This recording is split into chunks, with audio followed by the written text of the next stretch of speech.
now. Yep. With the mission to keep as many men on as many guns for as long as possible, we called him Doc. Welcome to Combat Vet Vision. And now your host, Aaron Chief Seaver.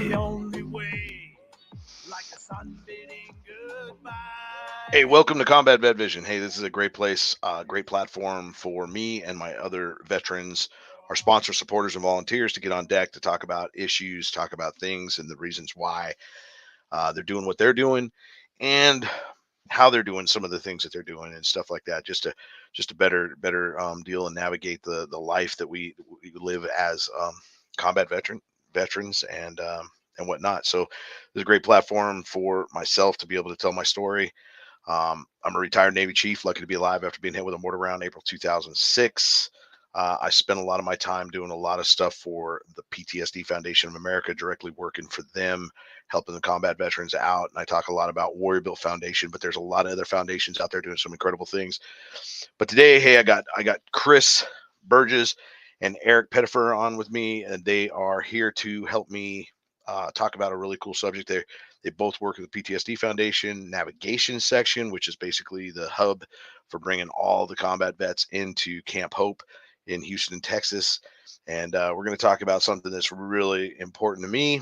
And I think they're going to have some really awesome perspectives, especially when coming into a facility and the things that you might want to pursue as a veteran that's dealing with PTSD, is dealing with substance abuse, all these different things. But it's really pursuing a better path. And that's something we all want to strive for, but we may not be always that good at. But hey, we'll get a little bit about Chris's story if you want. Eric Pettepher, he's been on here before, United States Army. He's told his story. He's been on my show before, so it's really great to have him back. Eric and Chris, hey, thanks a lot for being on the show. It's really good to see you guys. How's it going, Chief? Good to see you. Good to be here, man. Great.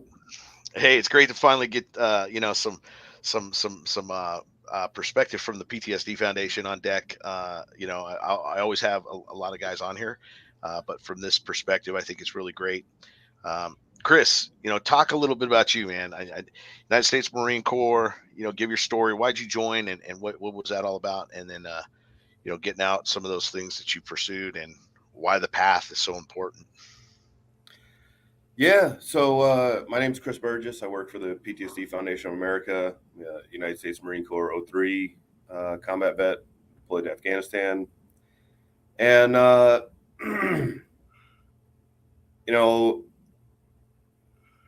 tough to say why I enlisted. It was, I was a kid when September 11th happened, but I was old enough to be like, whoa, hey, that's something. But I had a lot of time left before I was old enough to enlist, and just wanted to serve. Grandfather served in World War II, and it was just always something that was on my mind. I'm the only person in my family, in my generation, that serves. So there wasn't a big family tradition. It's just something I had to do. Always felt that way, even before September 11th. Just wanted to go do my part.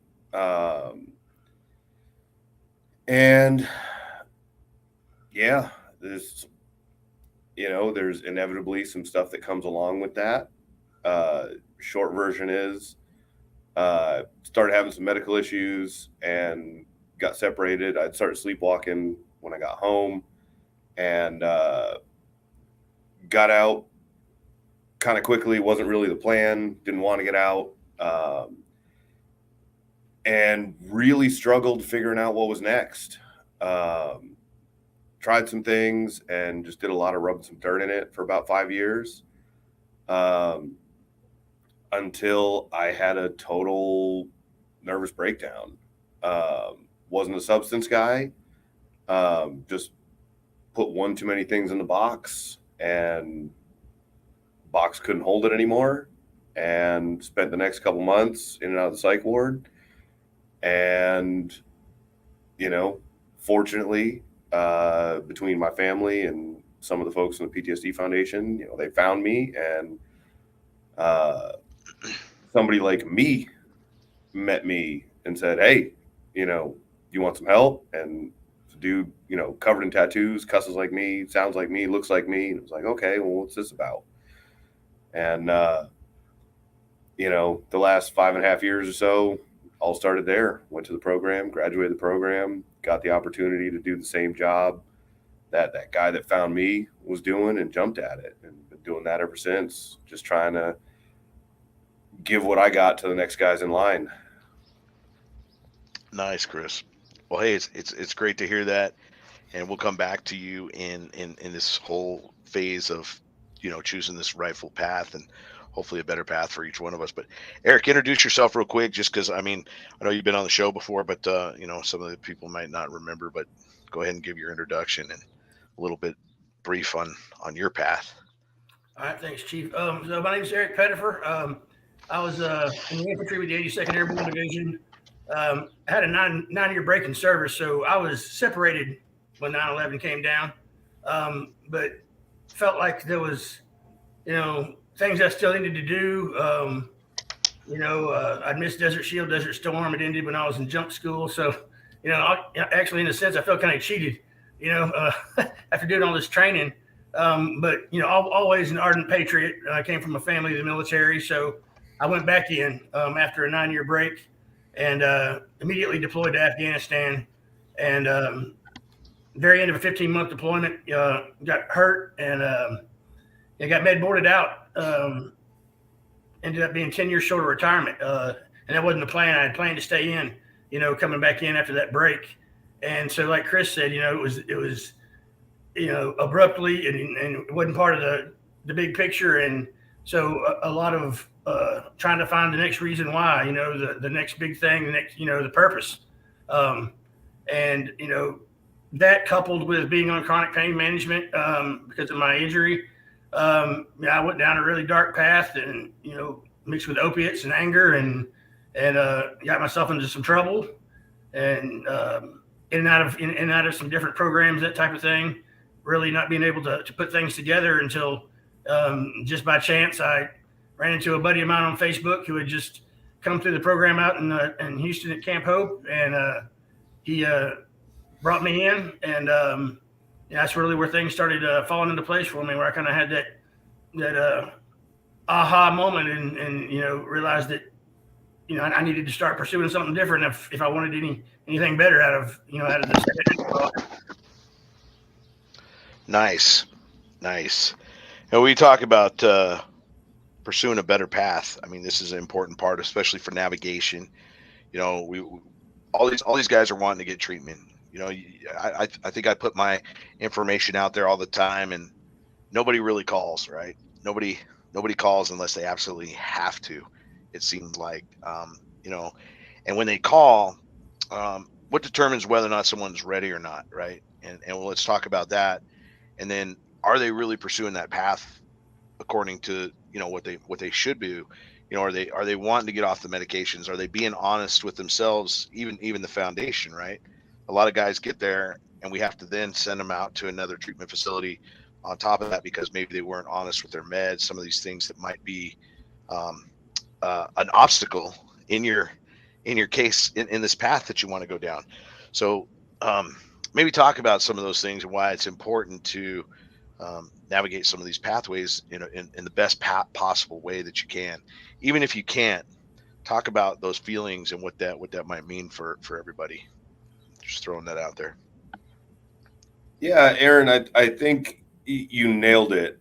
You know, I was the same way. You know, I didn't reach out when stuff was I didn't reach out when stuff was pretty bad. You know, I didn't reach out until my entire life was a smoking crater in the ground. And that's super, super, super common.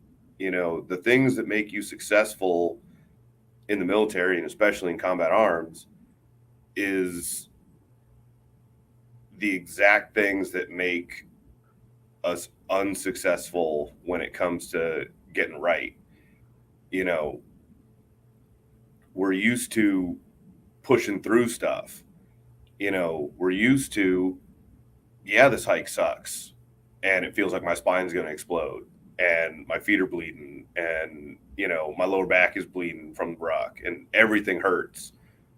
And left, right, left, right, left, right, left. Like, somebody will tell me when it's time to stop, and then I can stop, and not before. So we learn that lesson well to our own detriment, and we apply that lesson to things that it shouldn't apply to. All of the problems that I dealt with, that Eric dealt with, that you dealt with, that everybody out there deals with, they're way easier to solve if you start working on them when they start creeping in or popping up. They're a lot harder to deal with after 5, 10, 15, 20. We work with Vietnam vets from time to time that have been stuffing this stuff down for 50 plus years. So that's part of the problem, and it's also a shock to start talking about your feelings and believing that they matter. Because again, the habit is so much shut up, drive on. It's really tough to change that paradigm because it so disagrees with, not only, it's not like it was just stuff you were taught that you didn't agree with. We all adapted to these things and believed these things and believed, we idolized the guys that were the strongest and the toughest and, could outrun and outruck everybody. Like, those were the guys that were squared away. So that's what we tried to be, and mental health is just not that way. So we set ourselves up to have a hell of a time trying to fix this stuff because we push it down or we ignore it or we, whatever we do anything but address it, which from the rip makes things really, really hard, and a lot of times it's not until guys are, penned in serious jail time or their wife is saying, you get help or me and the kids are gone, or something similarly like world ending, that we finally say, like, okay, I'll get some help. Problem with that is, like, you can't just start going and seeing a counselor. By the time things are that bad, it's going to take, 20 years of one session a week with a counselor to get yourself right. It's not easy, so we are our own worst enemies in that regard. We wait until the cancer is at stage 4 and has spread throughout our entire bodies to go to the doctor and see about this pain that I've been having. So yeah, without getting too off track, you said it right off the bat, and I was like, man, that's the biggest piece right there. Yeah, you made some great points, and it's to the point now, when you're in that stage, and that, like a lot of the guys and gals that need Camp Hope, gals can't come there, but there's other facilities and things we work with them. But the guys that need to come to Camp Hope, they're already at a state where Camp Hope's like the hospital for PTSD. It's you're going to work it day in and day out. You're also going to work your substance abuse. You're going to work a lot of these different issues that you might not. You're going to work your program, and it's your program. It's not the guy next to you. Even though you're a team moving forward, it's really you working your program to get ahead in life. But you now need a hospital because you're that far off. The one like you said, the 1 week counseling thing, or the two in 1 week kind of counseling thing. It's years and years in the making. So hopefully we're able to help these guys out in a lot of ways. And Eric, you got anything to add? Feel free to throw in some of your experiences on this as well. Yeah, I mean, y'all pretty much summed it up, but it's like a lot of people don't realize, in my opinion, mental health in a lot of ways is just like your physical health. You have stress fractures in your shins. Take care of them on the front end. If you don't, you keep running on them, you keep pushing it, you end up with a full-blown break.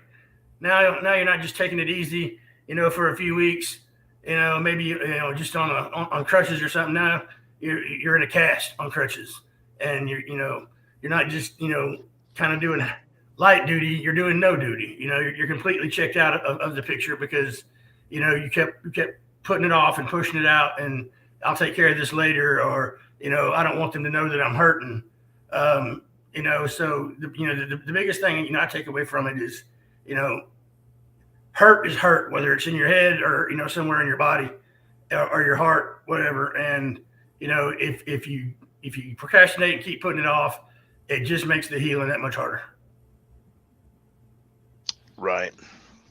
And let's talk about some of these guys. That what is it that they need to do to grasp? And for one, I've gotten used to not calling things help anymore because we're so turned off by help. I call it camaraderie, saturation by camaraderie. So saturation of help through camaraderie.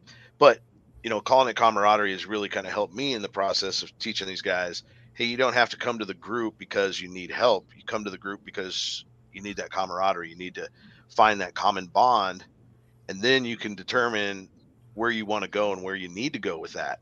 And hopefully some guys come to the realization that their lives are so damaged, and hopefully they're not, but if they're that damaged, then they need to go to Camp Hope, or they need to go to some facility that's really going to help them out. And Camp Hope is at capacity. Camp Hope is, busting at the seams with guys that have taken that initial step to get the help. And we're graduating a lot, and we're getting some beds open, and we're making that happen. But there's a lot of guys out there that are really dealing with stuff. What is it that they need to do to really grasp that first moment of hey, realize it before it gets too hard? And I think Chris was really hitting on it, is like give up that whole I need to suffer by myself kind of thing, and really get into where am I going to talk to a buddy that's really going to help me out? And it's sometimes hard to find that because we want to have these battle buddies, but they have their lives too.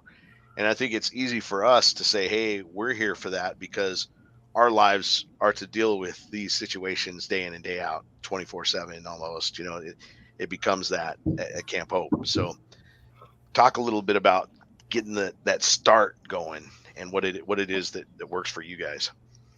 Well, the biggest thing is, Eric nailed it. It's the same as everything else, same as anything else.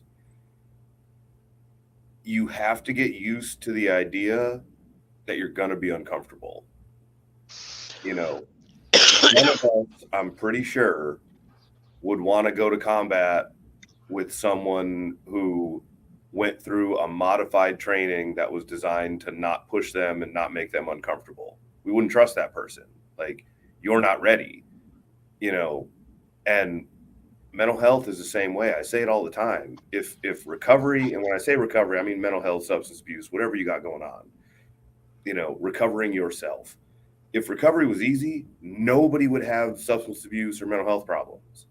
The problem is recovery is a mother. Like, it is the hardest thing that you will ever do. It's not physically hard the same way as like a 20K is, but it's hard. And you are going to have to make peace with being really, really uncomfortable and doing a lot of things that you don't want to do. And feeling things that you've been trying to numb out or trying to isolate yourself from. Everything good in life is right behind or just beyond something uncomfortable. You want to get in shape and go to selection? Cool. Getting in shape to go to selection is uncomfortable. Going to selection is uncomfortable. It's the same thing with recovery.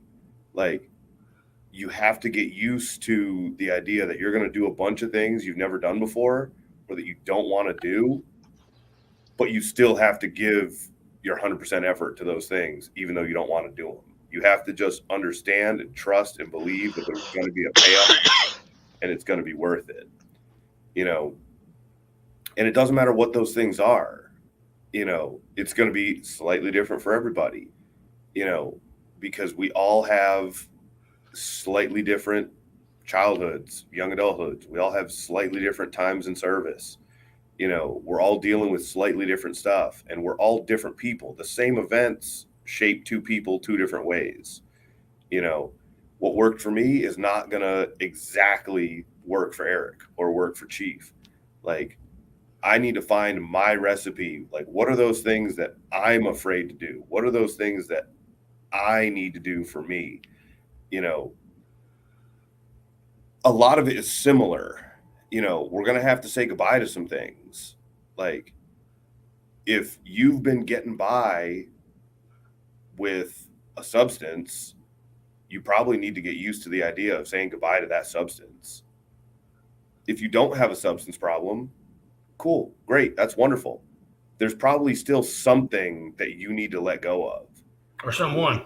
Whether that's isolating or adrenaline seeking or sleeping with everybody that will let you.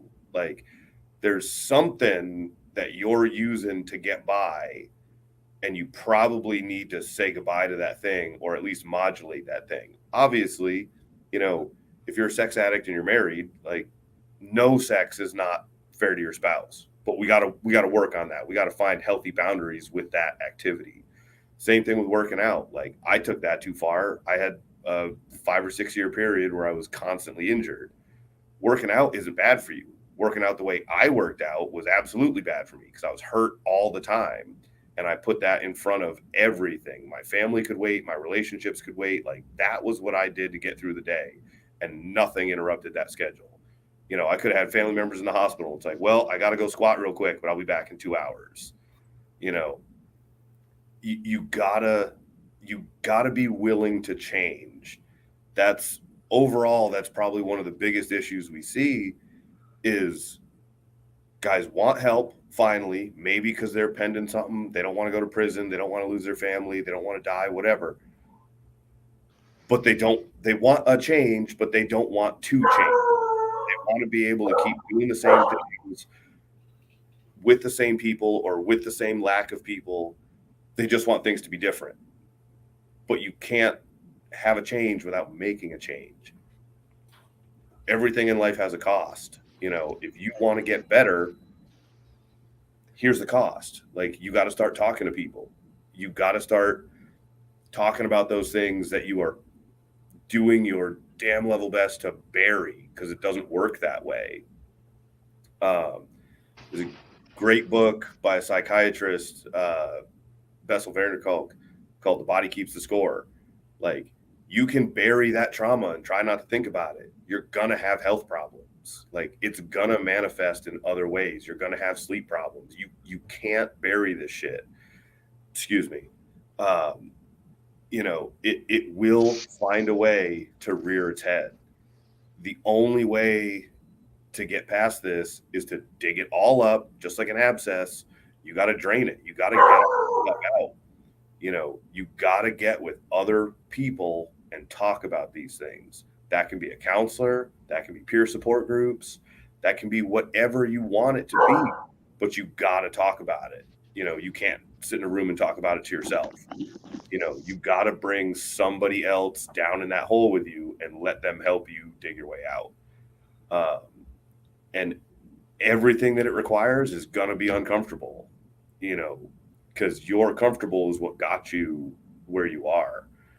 You know, you just like boot camp or like selection or like anything, you just got to make peace with, well, this is going to hurt, but what's at the end of this path is worth it.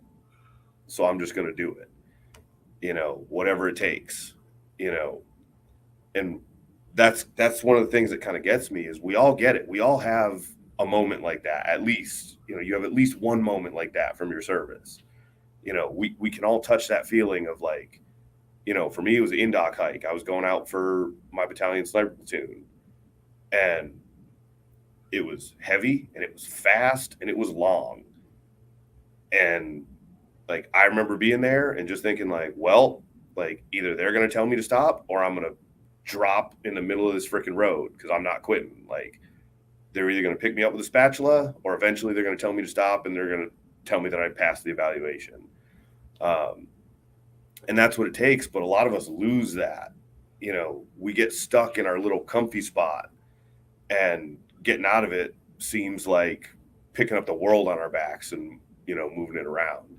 It's not, but it feels that way because we've gotten so comfortable being a different kind of uncomfortable, because you pick your suffering. No one's happy living in addiction. You just pick your pain. Recovery is hard. Recovery is painful. So is living in addiction. So is being suicidal every day. They're both uncomfortable. Only one, though, will eventually yield good fruits.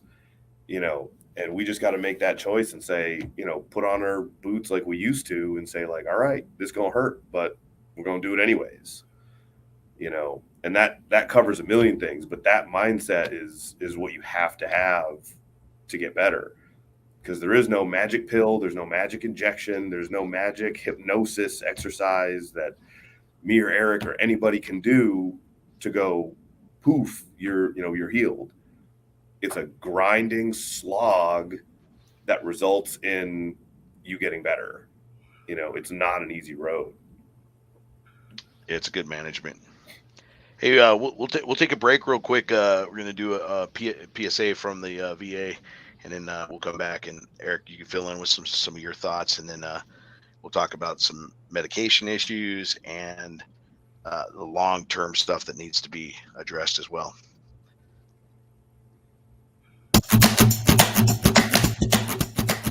This message is from the U.S. Department of Veterans Affairs. Do you want easy access to VA Online, as well as other government websites? Then login.gov is the way to go. Login.gov is a U.S. government service that provides seamless access to government websites. By creating a login.gov account, you can use the same email and password to sign into va.gov, My Healthy Vet, VA DoD e-benefits, and the VA Health and Benefits mobile app, among other VA services. Login.gov also allows you to securely sign in to USA Jobs and TSA PreCheck, and to apply for SBA small business loans and disaster assistance. One login, many resources. To create a login.gov account, simply go to va.gov and click Sign In. Hey, good stuff. Hey, we're back at Combat Vet Vision at sitchradio.com with Brian Colburn producing my show. Got Chris Burges, Eric Pettepher on deck, talking about pathways and how what's the pursuit of these good pathways. And Eric, I just want to give you a chance, for you to have started. What do you recommend for these guys, in their start to pursue? And like Chris was saying, to deep reach down deep and realize you're going to boot camp again, kind of. And you're going to have to suffer. You're going to have to deal with. You're going to have to give up your comforts of home, and now you're living with a bunch of guys moving in that direction. So, talk a little bit about the start of that and what that has to do. Yeah, my take on it, is everything you do in life, every action, reaction, whatever, it starts with a decision. You have to decide to do something or not to do something, and you can't pursue anything without deciding to take that first step, So if you want something different for yourself, you've got to do something different. You have to decide to do something different. You can't have anything different from yourself if you continue to do things the same way. Like Chris said, you might have to give up some things. You might have to give up somebody. You may have to decide, that, I love this person, but I got to love them from a distance. They're not good for, for where I'm going right now or where I need to be going. I tell guys a lot of times, change and doing things different, like Chris said, it's not easy. If it was easy, then, we wouldn't be having this conversation. So I tell guys a lot of times, cross your arms. They'll cross them the other way. And they have to, 9 times out of 10, they have to stop and think about it. Wait a minute. It's not natural. You're used to doing things a certain way. And for somebody to say, okay, now you got to start doing it a different way, it requires some presence. You have to step outside of, the way you've been doing things. If you've been clouded by substance, you gotta get some clarity. If you've been wrapped up in unhealthy relationships and, they keep you in this fog of, codependency or whatever, you might have to cut that loose, and step outside of that fog and get the clarity there so that you can see what's ahead and, the decisions you need to make. And, again, if you want it different, you got to do it different. Yeah, that's good advice. Hey, and I like that analogy, man. The crossing your arms and then having to like figure. I mean, I have to think like, okay, yeah, and it's so true. And you brought that up last week with me, and I was like, hey, that's a really cool analogy. I'm glad you reminded me of it. And that's so true. And the other part is that you keep hitting on. You might have to give something up at home too. Like even though you're going to this facility, it's going to be a great thing for you. But if you're going back to an environment that's not good and full of the alcohol and drugs and the pathways that were your old ways and the ease of it, it's really easy to fall back into a situation where you're not going to be good for yourself anymore. And so you might have to give that life up so that you can pursue another life. And let's talk a little bit about that because substance abuse is such a big deal. You know, coming to a facility like Camp Hope, they can't be on narcotics because that's an addictive drug. Some other drugs too, that you know, the psychotic drugs. So we really have to ask these guys to go to a detox center prior to coming to Camp Hope, so that they're already in a pathway that's pretty good for that.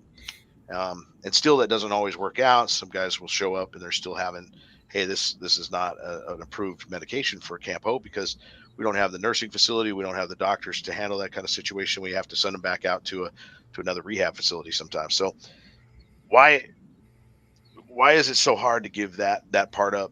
And even guys that are going through treatment centers, we get them right out of the treatment centers, and these things sometimes are still hiccups in our journey, right? And that why is that such an important thing? And then coming out of Camp Hope, being off those drugs and alcohol for such a long period of time, hopefully leads to that pathway. And that's something I wanted to get your guys' perspective on as well. Yeah, it's hard to let go of because it's a crutch, and what's the job of a crutch? The job of a crutch is to make things easier. It's that same thing, if we're going out on patrol and we got a guy that's always saying like, hey man, can you carry this for me? Can you carry that for me? Can you carry my stuff? It's like really heavy. If his leg's broken or his foot's flapping off, like absolutely we'll pick it up. But when he gets healthy, he picks it back up himself. We just get stuck. And it doesn't matter. It doesn't matter what the substance is. It's the relationship with that substance. Sometimes it's illegal drugs, and those are fairly easy, in comparison. Because it's like, well, I mean, it's illegal. It's super bad for you. It's destroying your life. But sometimes it's legal drugs. It's medical marijuana, or it's something that was prescribed to that vet. There's one guy I worked with a handful of years ago, and when he first reached out and sent me his med list, this guy was on enough opiates to like kill a water buffalo, and he was on it because he had chronic pain, and like I can understand that. He was of the opinion that he couldn't live without it. But he hit a point where he needed help. And he was finally willing to say, like, okay, it's going to take a while, but like, I'll talk to my doctors and I'll get stepped off of it.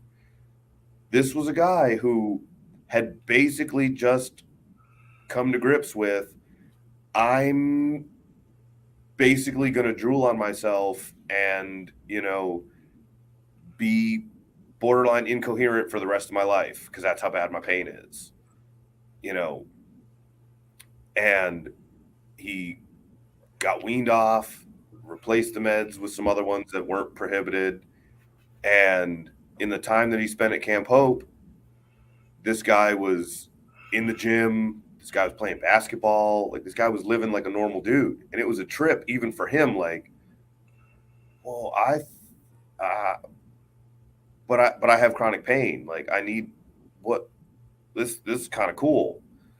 And it changes life. And some of that we can point to a cause for pretty easily, because when you're on pain management, part of what happens is your pain tolerance goes down. you know, so you can't solely rely on like, well, it hurts though, so I need pain meds. Sometimes what a dude needs is to be in pain, because that pain tolerance goes back to normal. You know, it is possible to have your pain tolerance get so low where like the wind blowing on your skin hurts and you would feel the need to reach for those pain meds because it hurts so bad. You have to go through that dark place of like, man, everything hurts. Like the sheets hurt, my t-shirt hurts, everything hurts. But your pain tolerance eventually goes back to normal and you realize, I actually don't have pain that requires 5 different opiates 3 times a day, but you would never realize that if you didn't go through the dark place of putting up with that pain for a little bit. Your body lies to you, and doctors don't know what you're feeling. You know what I mean? They're doing their best with their training to solve the problems that you bring to them, and a lot of them don't know anything about addiction, don't know anything about mental health. Doctors are often very, very specialized. This isn't a dig on doctors. I had my appendix out a couple of years. I'm really glad I could have a doctor do that and not a mechanic. Like, I love doctors, but I have to understand that they're limited in their abilities. Nobody can know everything about everything, but that's a piece that makes stuff really hard for a lot of guys. And I've had guys on extremely small doses of drugs that we don't allow at our facility because the potential for abuse is high. And some of these guys are so wrapped up around, I need this to be okay, and I cannot live without it. It came from a doctor. Like, my doctor knows better than me what I need,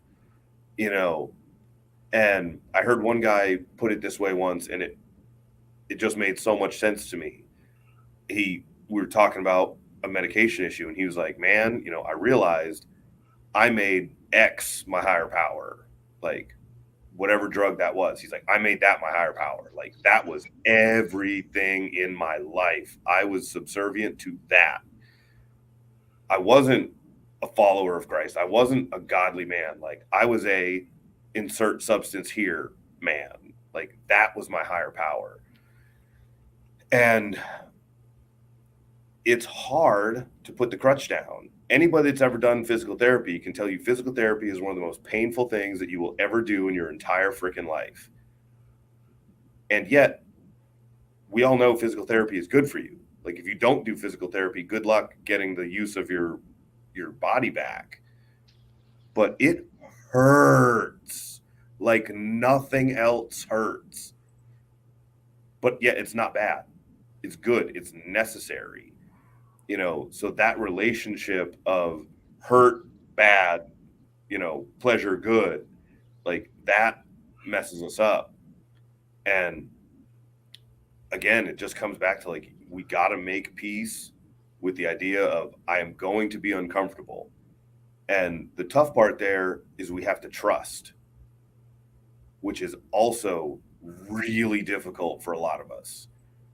I had to trust my mentor. I had to trust the program. I had to trust the people that were teaching me.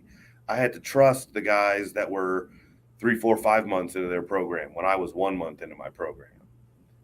Because otherwise, I would have just said, nope, this isn't working. Doesn't feel good. It's not working. This isn't good for me. But that's another huge roadblock, is you got to be able to trust somebody outside of yourself, because we are our own worst enemies. One thing that I found extremely common is the vast majority of us, not all of us, but the vast majority of us are real dicks to ourselves in our own heads. 100% was the case for me. Like, I was far and away my own worst enemy. You know, I made every situation I found myself in worse because I was the drill instructor in my own head screaming at me and telling me what a piece of crap I was. I had to let other people join that conversation and give their words weight. That all falls on me at the end of the day, because everyone in the world, everyone in the program with me could tell me, dude, you're a good dude. Like, you deserve to live. Like, you deserve to be loved. You deserve to be cared about. It's up to me whether I say, you're all a bunch of idiots, you're wrong, or I say, man, I vote that I'm crap, but everybody else votes that I'm good. Maybe I am. Like, that's on me. It's a choice for me to make. And like Eric said with the arm crossing things, it takes a lot of repetitions because my gut instinct is still to say, nope, like, I get a compliment. My gut instinct is still like, you're an idiot, you're wrong, that's stupid. And I have to catch myself every single time and go, thank you. Like, let's move the wall out of the way and let that compliment hit home. Because turns out I'm not all knowing. You know, I'm not right about everything I think about myself, you know, and I shouldn't be. I'm not supposed to be. You know, I have to allow my safe people, which is a whole other topic, a voice in that argument. You know, I have to choose to let their words hit me where they're supposed to. And that's what starts, you know, that process, which is, again, why you can't do it alone. You know, I will always be at a disadvantage fighting myself. You know, that's why Camp Hope is so incredible, because it's not just about the mentors or the staff. You know, the dudes in the program with you have a huge effect on your program. You know, I still remember the first people that pulled me aside and was like, hey, you seem like a good dude. Like, I want to ask you, would you be one of my safe people? I'm like, whoa, me? Like, I'm trash. Wait, no, I'm not. Yeah, sure. I don't know what that means, but thank you. Yes, like, let's work on this together. You know, we can't live in the echo chamber of our own head and expect things to get better. Very true. Hey, thanks, Chris, for that perspective. Eric, you got anything? Yes, you know, kind of, you touched on the importance of, you know, potentially having to detox before you come into the program. That type of thing is, you know, a lot of guys, and myself being one of them, you know, when I started trying to get help, you know, you're told you have to, you know, be honest with yourself and be honest with, you know, what you're feeling. And, you know, the catch to that is, you know, if you've been using substance as a crutch, you don't know what you're feeling. You don't know what these emotions feel like, because, you know, they're tainted. You know, they're obscured by, you know, all these chemicals and things that screw up the chemicals in your brain that are supposed to help you feel things the way you're supposed to feel them. You know, and so you can't go into an environment where you're trying to do things differently and be honest with yourself and know that, you know, this is what makes me angry. This is what makes me, you know, sad or happy, until you have all that out of your body and you're actually relying on the natural chemicals that are supposed to regulate and drive, you know, these feelings and emotions, you know, because if your head's full of, you know, artificial chemicals and everything, you know, you don't know what you're feeling. And you know, the hard part of that is a lot of people, you know, they expect, okay, well, you know, I've been off of it for, you know, a month. Great. That's awesome. It's a huge accomplishment. Unfortunately, there's something called post-acute withdrawal, and that can last for months for some people.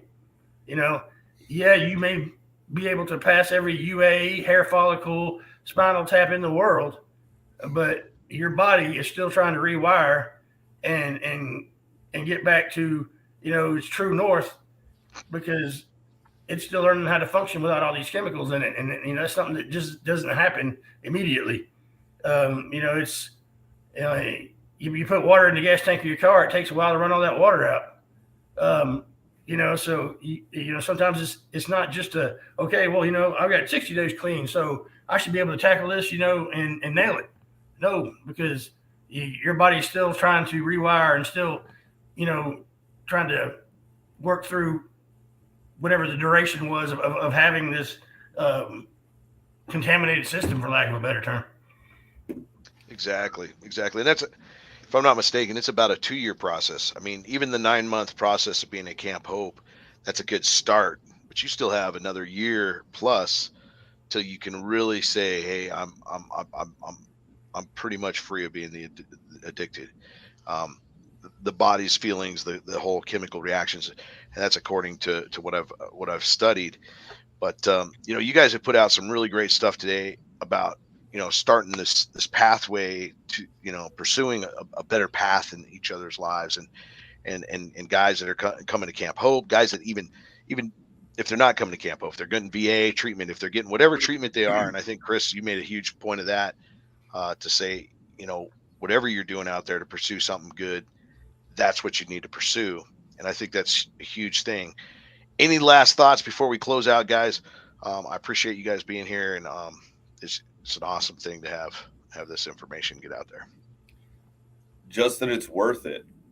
You know, you made a really good point there, you know, a minute ago, Chief. I went to the program December 2018. I graduated June of 2019. You know, 7 months, give or take. Everything wasn't fixed. You know, everything wasn't peaches and cream. You know, for the next, you know, probably at least 2 years, I would really think about it when mid-December and when late June came around. You know, the anniversary of when I showed up to Camp Hope and the anniversary of when I graduated. You know, those dates would always kind of make me stop and think. And even still, you know, I think, like, man, look how far I've come. Like, I don't feel like I did a year ago, 2 years ago, 2.5 years ago. You know, it's continuous work, which is the other thing. You know, you're never done. You know, and again, it's just like the military. You know, nobody says, I graduated boot camp, I got it, thanks, Sarge. Like, I know what I'm doing. Like, okay, cool. Like, now you're going to basic school. You're going to your MOS school, and you're learning again. And then you're showing up to your unit, and you're a know-nothing. So you're learning again. You know, recovery is the same way. You're never done. You know, what you need in order to move forward might change over time. You know, maybe for your first 6 months, you're like, I need to go to a meeting at least 3 to 5 times a week. Like, I don't want to lose this. Cool. After a couple years, maybe you're like, you know what? I have a new relationship. Like, my life is starting to get full. I got some stuff going on, but I'm doing okay. So, you know, maybe 2 meetings, and maybe I see a counselor. Maybe I'm going to church. You know, your program is going to look different month to month, year to year. But I still work a program. It just looks different than it did last year and the year before and the year before. You know, maybe when you first graduate and you're first getting your stuff together, you know, you're being real strict on your finances because you were in a freaking hole. And like, this was a thing for me. Like, within the last year, like, I had to learn how to start spending money a little bit because I got stuck living in the mode that I was in when I graduated, and I was massively in debt. I had no money. I had no savings. I had no emergency fund. I had no nothing. That mode that I was in was great at that time. 5 years down the line, that mode was not good. because I wasn't taking my wife out on dates. Like, I wasn't going on vacation. Like, I wasn't doing things that I should be doing, you know? So your program's always going to change, and that's fine.